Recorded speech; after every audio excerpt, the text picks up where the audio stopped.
Welcome to the Process Breakdown Podcast, where we talk about streamlining and scaling operations of your company, getting rid of bottlenecks, and giving your employees all the information they need to be successful at their jobs. Now, let's get started with the show.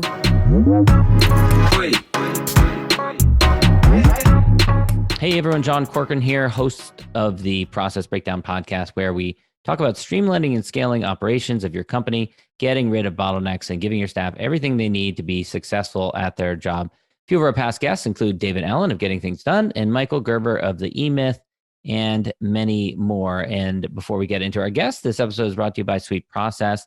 Have you ever had a team member ask you the same questions over and over again, and it's the 10th time you spent explaining it? Well, there's a better way. There's a solution. Sweet Process is a software that makes it drop dead easy to train and onboard new staff and save time with existing staff. Not only do universities, banks, hospitals, and software companies use them, but first responder, government agencies use them in life or death situations to run their operations. Use Sweet Process to document all the repetitive tasks that eat up your precious time so that you can focus on growing your team and empowering them to do their best work. Sign up for a free 14-day trial. No credit card required. Go to sweetprocess.com. Sweet like candy, SWEET process.com. All right. So I have with me Tony Delmercado. Tony is the COO at Hawke Media. Tony, such a pleasure to have you here with us. Why don't you tell us a little bit about Hawke Media and some of the things that you guys work on right now? Yeah, will do. Thanks for having me. I'm excited to share some stuff. Hopefully the listeners get some education and a little bit of commiseration as well along the way.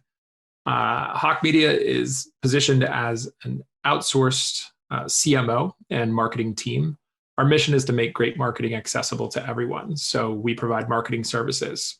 We do that on an a la carte month-to-month basis for about 500 clients right now. And that's content production, video, websites, social ads, paid search, content creation, blogs, listicles, lifecycle marketing.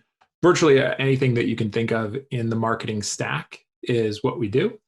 And my role there as the COO is just to try and keep a lid on most of it pretty much on a day-to-day basis. Okay, great. And you and your business partner had worked together previously, and then you ended up starting this business together. So talk a little bit about the origins, how you ended up founding this business together. Yeah. So the short version, the simple version rather, is that he and I had worked together on a startup that he had founded and was invested in by a fellow who I ran the nonprofit for. So that guy invested in his company, and he had also founded a nonprofit in the 80s, and I ran that nonprofit.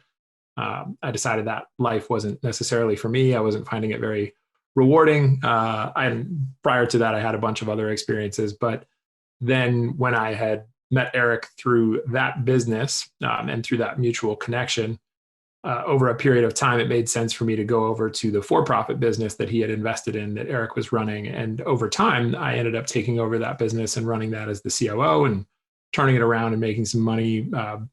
As that business was coming to a close, Eric and I had both consulted on some projects for Science, which is an incubator in Santa Monica. He worked much more closely with that team and launched a company called Ellie that ended up selling and growing really quickly and doing a great job. And at the same time, Dollar Shave Club most famously was at that incubator, as well as a number of other interesting startups. So he was working in the marketing space and really developing his chops there. And I was continuing down an operational path. But we had also launched a t-shirt subscription company. This is a decade ago, so prior to subscription commerce being all the rage, and had a modicum of success there. And so we had just developed a pretty good working rapport and a relationship, and kind of admired the perspective that the other one came from. He was consulting on marketing projects after his time at Science, and was continuing to find a big demand for great marketing on sort of a fractional basis. And so he was consulting, developing great marketing strategy, working with a variety of teams, and then started operating under the banner Hawke Media instead of just being Eric Huberman. And we talked at the end of 2013 about potentially working together. And I was wrapping up the other company that I was running. And in January of 2014, we just decided to see how far we could take this thing. And since then, it's been pretty cool. I'm curious, since you mentioned Dollar Shave Club, I believe it's the Harmon brothers that are famous for having produced that original video, which went viral. But was Eric involved at all in that in the early stages? I don't know that he was part of that original video that got obviously so much fanfare and virality, but he was behind the scenes just because of the previous experience with the subscription commerce model. And I don't know exactly how deep his tentacles were in that particular business, but I do know that working at Science, he had a fair amount of influence over some of those companies. Yeah, I think it was $1 billion exit for the Dollar Shave Club, so not too shabby. Not too shabby. Yeah, they did just fine. Now you said they did. Now you said that we deliberately decided to be a little bit different with Hawke Media. So, month to month rather than long-term contracts, doing different projects as needed. Talk a little bit about that. Where did that idea come from? Yeah, the genesis was really pretty simple in terms of most entrepreneurial endeavors, right? You recognize a failure or an opportunity in the marketplace. And the way that you can go about marketing your company is there's essentially three options. You can build an in-house team, expensive, takes your eye off the prize, generally become myopic. You can work with an agency, and historically agencies have been more expensive, longer term contracts, a lot of bloat built into that business model. Or you can cobble together some contractors on sort of a project basis.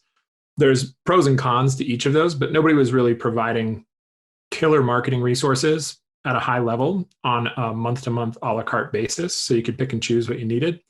And again, our mission statement being to make great marketing accessible to everyone, unless you were a sexy venture-backed startup or a Fortune 5000 or somebody like that, getting access to the best agencies and the best marketers was historically pretty difficult. So there was just a really big opportunity, and it was really apparent really quickly in our first year how much of an appetite for that there was in the market. You can also look at the typical marketing agency. I'm doing air quotes if anybody's listening instead of watching this. The agency environment isn't very well regarded. Marketers are actually more poorly regarded than used car salesmen or Congress. It's not a very highly respected field. And I think that's a relief to me as a recovering lawyer to hear that. Exactly. Oh, you're way up the list compared to us. Yeah, probably. Never mind. There's no regulatory agency, right? In the same way, if you're going to go get your taxes done, you got to talk to a CPA, or if you want legal representation, somebody needs to be certified in their state and pass a bar and those kinds of things. As a marketer, any jackass with a website can take your money. So as a consequence of that, there's, depending on who you ask or how you do the math, between 20 and 60,000 independent agencies across the country. And there's really no assurances that you're going to get anything of quality. And so we saw that as a pretty amazing opportunity to consolidate a fractured market and become, the H&R Block, if you will, of marketing resources. Obviously, that's a more transactional relationship with tax prep, but 25 years ago, there was a tax prep office on every corner. Now it's H&R Block. Hawke Media's aim is to be that for marketing. Got it. Okay. Now, 165 employees, 500 clients. That just is insane, especially over a 7-year period to grow like that. So take me, explain to me what your process is like and how it's evolved over the years in order to manage so many projects.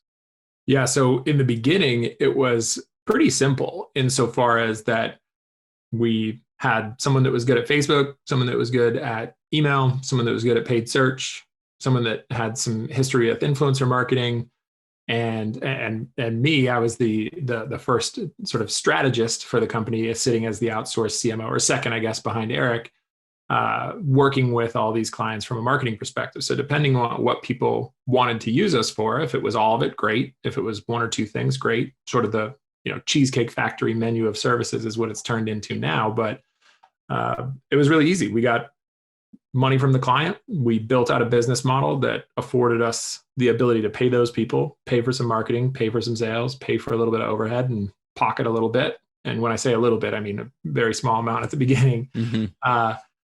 And that way our people were, excited about getting more work. And it wasn't a whole lot more challenging than that when it was a couple people in each of those departments as they evolved. And then it became a half a dozen people or a dozen people. And then there's pod leaders and managers. And now that's obviously evolved. We have an executive team and a management layer and HR department and finance and all kinds of different stuff. So it's definitely taken on a life of its own. But in the beginning, it was fairly simple. Sign a client, kick them off, get up and running, which again, the appetite for that was so high in the early days because there was so much just kind of crap built into how you get engaged with an agency. So we found a lot of willing clients early on because of that. And did you find it challenging to create a consistent project or product at any point? Or were you documenting everything to a T from the beginning so that everything was consistent and different people were doing things the same way? Yeah. So another one of those things that we did to ourselves, which is I wouldn't recommend this to anybody. We started off in e-commerce and predominantly in activewear, beauty, fashion, things like that, because that's where we had some previous success. And then there's a virtuous cycle behind that. So there were some case studies and documented strategies, if you will, for how to make those brands grow. But over time, we started working with B2B and brick and mortar and app installs and everything under the sun that you can think of. And so to this day, we don't necessarily declare ourselves to have a specific industry niche or vertical. So rather than say, here is our blueprint for how you grow, we have a blueprint for how we analyze what the business needs are, where there's holes in the bucket, and then what are the tools and tactics that we have to go fill in each of those holes.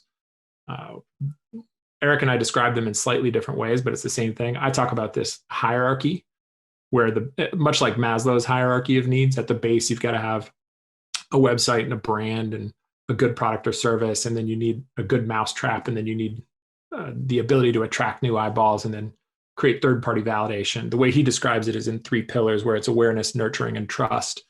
And so we have processes that we apply to every business that as soon as they come through the front door, we look and see where are we missing? Regardless of the channel that they're engaged in, they're probably missing in one or all of those areas. And then depending on the industry vertical and so on, we've got a pretty good idea about how to do that. But the system, if you will, isn't here's how we grow your business. It's here's how we analyze where there's holes in your business. And then we rely on really smart people to go backfill those holes. Has it been challenging to have so many different types of services for the clients? Yeah, very. I imagine. Has it always been that way? Or I imagine there has to have been a point along the way where you said, okay, we feel comfortable adding an additional service because there's enough demand, people want us to do it. And how do you know when is the right time? Yeah, that's a great question. So we've always been reactive. So when we started, we didn't really build websites for people, but so many people asked, hey, can you build us a website? We'd have to send them down the road, and that was fine. There's a referral arrangement with a few folks in town, and that was okay for a while. But eventually it's like, man, we're leaving a fair amount of money on the table, and we could obviously integrate better with, if we're doing brand identity and building out Facebook ads, if we're building the website as well, we can just really own that whole ecosystem in a way that's probably going to drive a better result, make it easier on the client. And so when we've added on new services, historically, it's been because of demand or because more recently, just in the last few years, it's been opportunistic. If there's a great affiliate agency, we've acquired a couple different agencies actually 3 over the last couple of years, and rolled them into our org because we saw a competency that we didn't have, and we wanted to layer that on, but there was already a client base as well to support that to some degree. So where we've made mistakes in the past is when we've gotten over our skis or when we've gotten more proactive about chasing down new markets or new service offerings. When we've been reactive, generally speaking, that's worked out pretty well. Now there's the process for how you deliver the service, but there's also the process for determining how to structure such a large entity and keep everyone kind of rowing in the same direction. You mentioned pods and a management layer and an executive team. How have you determined the process for structuring the entire company, the entity itself? Yeah. The good news is we didn't have, you know, 165 bodies one day that we had to figure out where to plot in, right? A lot of that growth and a lot of that organization has been fairly organic, just insofar as it's like, wow, there's these 5 people that are on this team now that I can't really oversee. And one of them has distinguished themselves from their peers. So we should really give that person an opportunity if they want, if they have an appetite for leadership or management. And then we started building out ratios about how many people in each department, depending on the function of that department or the work output, how many of those people warrant having somebody sit atop them, and then building that into the economics of the business model so that you can account for a management layer. And then once those teams get so big, of course, someone has to oversee all those managers, because then I get bandwidth constrained. There was a point not too long ago, it feels like ancient history now, where I was our head of finance and head of HR and head of services and head of all these things, which at some point is just untenable if you want to continue to scale and grow. So it's been pretty organic in that way. We've tweaked over the years. Just recently, we've also kind of restructured where certain departments are housed in terms of like the hierarchy, if you will. Pretty flat organization in general, but certainly have had to reconfigure a few times over the years. It's interesting to say that, for you to say that it's a flat organization with that many bodies. Yeah, well, we try. I mean, I guess I should say culturally flat, more so than hierarchically flat, because there is, of course, the org chart, but flat in the sense that, you know, anybody can talk to me or Eric or a department head or a VP from another group, and there's really no, I guess, you know, militaristic, autocratic kind of top-down leadership. Yeah. It's very much a nodal network of ideas and pass back. I think the area that we've done really well in, but I also think, of course, I'm our own worst critic. I think we could continue to do better. For an organization our size that's as complex as it is, we've done a pretty good job of actually keeping individual contributors from different departments on the same page as other ones. Somebody from Lifecycle who actually knows somebody from paid search, that hangs out with somebody from our partnerships team that knows somebody on the client success side. And they're all in a decent enough rapport that they can get on the horn at the same time and be, for the most part, aligned. I still think we could do better there, but because we've fostered that level of like transparent communication and trying to break down silos, that's helped a lot. And do you use, you know, different companies have different meeting cadences? For your company, is it just kind of like as the work comes in, we come in, we delegate it, we assign it out? Or do you have like a regular rhythm, a meeting rhythm, a process for just doing the work and meeting with everyone? So we have lots and lots of processes for each of the individual services, right? As far as when we sign on new clients, we've now, I would say we did this pretty much from Jump Street, where the idea was to be able to build infrastructure so that we could onboard clients pretty much 24/7, 365. And there's, again, pros and cons to that. So there's not necessarily like cohorts of, okay, we're going to go sign 20 clients on, you know, Monday the 20 or whatever that is, the 1st or 2nd. February is a weird month, but rather than like we're signing clients every single day. So we've had to build a lot of process around, you know, when a client is sold and signed and paid, where does our client success team jump in? How are the service experts assigned by the department managers? How do they coordinate an orientation call? How do they get on the horn with the client? Where's the information transfer, whether that's a brief or basic objectives about what the marketing goals are? Definitely have discrete processes for all those things.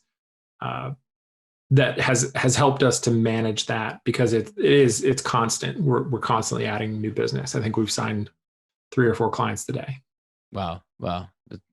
Little ping notifications or something. Yeah, bell that goes off. Slack channel. So yeah, we have the modern day equivalent, I guess. Yeah, we have a virtual gong, because we used to have a gong in the office and now we're not there. So we have a virtual gong in the Slack.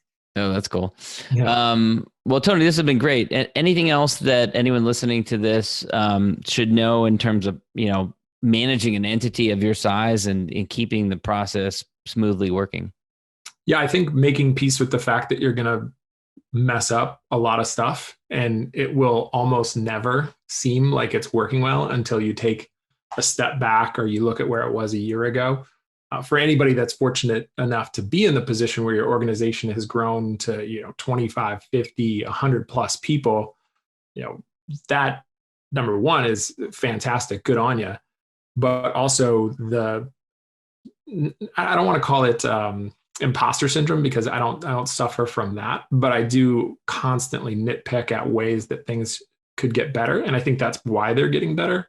But it's also worthwhile to take a step back and go, yeah, this is objectively better than it was a year ago or 18 months ago or something like that. And just never stop improving, but also give yourself a pat on the back every once in a while. And so, Tony, tell everyone where they can learn more about you or connect with you. Yeah, so I'm a hard fella to connect with in the social media world, but I'm on LinkedIn, Tony Delmercado. The website is hawkemedia.com. And I think I'm Tony D on Clubhouse, which I'm not on very often, but when I am, you can look me up. Oh, people are putting out their Clubhouse handles now. So that's a thing. That's a thing now. It's a thing. All right, Tony, thanks so much. You bet. Take care. Thanks for listening to the Process Breakdown Podcast. Before you go, quick question.